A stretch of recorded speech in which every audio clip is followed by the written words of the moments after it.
when you're buying a block of land, you've obviously got to take into consideration the crossover where the garage is going to go. So the crossover is the bit that you drive over to get into your garage, and more often than not, they're already in place. Not always, but certainly mostly.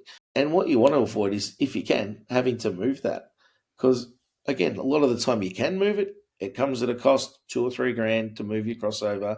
You've got to reinstate the gutter and stuff and put a new one in. But it's not always that you can move it. There could be a tree in the way, a fire hydrant, an electrical pit, something that the council says, no, sorry, you can't move your crossover, and now you're stuck.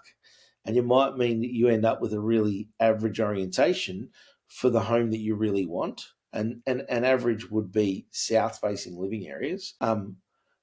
Or you may actually have to look at choosing a new design, looking at reversing the back of the design if that's applicable. But again, that might not really be your absolute preference of home. So it's better to hopefully get that right and understand that early days, so that when you're out there shopping, you're considering that when you're buying the block of land, you've got some idea about the home design that you want, how you want that to look. So trying to work that out. And really, Cole, you were talking earlier, is the living areas behind the garage, or is it more likely bedrooms behind the garage? And that's probably the easiest way to sort of look at it, right?